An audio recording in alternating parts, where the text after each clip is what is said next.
Naghahanda po ang maraming maliliit na negosyo sa epekto nga po ng bagong taas na minimum wage. Habang patuloy din po tumataas ang gastusin sa mga hilaw na materyales. Ba okay to, hilaw na materyales, raw materials ha? Kuryente, upa at transportasyon. Ayon po sa ilang MSME, tatangkayin muna nilang magtipid sa operasyon at pagbutihin ang produktibidad sa halip po na magbawas ng manggagawa o magtaas po kaagad ng presyo ng mga produkto. Nananawagan din po ang mga maliliit na negosyo sa pamahalaan na magbigay po ng mas malawak na suporta tulad ng mas murang kuryente, mas madali ang paghiram po ng pondo, tax incentives at mas simple na mga proseso po sa negosyo.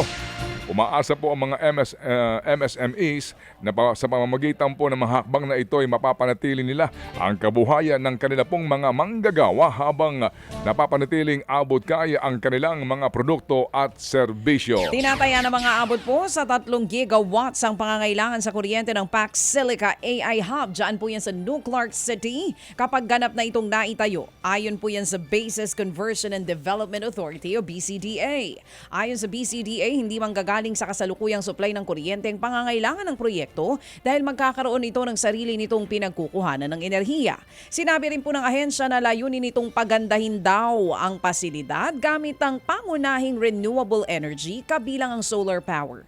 Inaasahan pong magsisimula ang konstruksyon ng proyekto sa taong 2028 kung matutuloy ang pagpapatupad nito habang patuloy namang binibigyang pansin ang paraming pangamba sa posible pong epekto nito sa ating kapaligiran. Kami po'y nakailang tawag na sa DENR para nga po sa kaukulang panayam tungkol dito sa proyektong ito diyan sa Clark. Kung saan po naman nais natin tanungin yung mga usaping pangkalikasan na sinasabi po ng ilang mga may agam-agam sa proyektong ito pero hanggang ngayon po kami po ay bigo na mapaunlakan sa isang importanteng panayam. Hihilingin po naman daw ng DOTR sa Land Bank of the Philippines at Development Bank of the Philippines na magpatupad ng moratorium sa interest na mga pautang para po sa mga pangbili ng modern jeepney.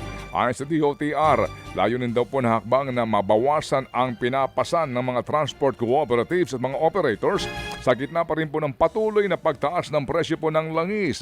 Pinag-aaralan din ng DOTR at LTFRB ang pagpapalawak ng 10 piso per liter na fuel discount program upang mas maraming PUVs at drivers ang siyang makinabang. Ayon pa rin po sa ahensya, hangad daw po ng pamahalaan na maibsan ang gastusin ng mga tsuper habang nabibigyan proteksyon po naman daw ang mga pasahero laban sa posibleng pagtaas ng pamasahe. Nananatili po sa record low na 61 pesos at 75 centavos kontra sa isang US dollar ang halaga po ng piso dahil sa patuloy na paggalaw ng presyo ng langis sa pandaigdigang pamilihan. Ayon sa mga ekonomista, nakakaapekto sa halaga ng piso ang lumalalang tensyon sa Middle East na nagdulot ng pangamba sa posibleng pagkagambala sa supply ng langis. Sinabi rin po na maaaring makatulong sa pagpapatatag ng piso ang mas mahigpit na pagbabantay ng Bangko Sentral ng Pilipinas sa mga transaksyon sa foreign exchange market. Patuloy namang binabantayan ng mga ekonomista ang galaw ng presyo ng langis at ang mga susunod na hakbang ng Bangko Sentral dahil maaari itong makaapekto sa halaga ng piso. Malaking problema po na naman para sa atin. Sumipa po ang presyo po ng langis sa world market dahil nga sa lumalalang tensyon sa gitnang silangan na nagdulot po naman ng pangamba sa muling pagtaas ng inflation. Dahil dito tumaas po ang gastusin sa paghiram po ng pondo sa Europa habang naghihintay po naman ang mga pamilihan sa susunod na desisyon ng European Central Bank sa interest rates nila. Pinangangabahan din po ng mga ekonomista na ang posibleng pagkakagambala sa supply ng langis ay maaaring magdulot ng mas mataas na presyo po ng enerhiya at mga bilihin din sa iba't ibang mga bansa. Patuloy po na binabantayan ng mga pamilihan ang mga pag-uunlad o ang mga pag-unlad sa gitna po ng sigalot sa gitnang silangan dahil po maaari itong magpatuloy na makakaapekto sa ekonomiya at pandaigdigang pinansyal na pamilihan.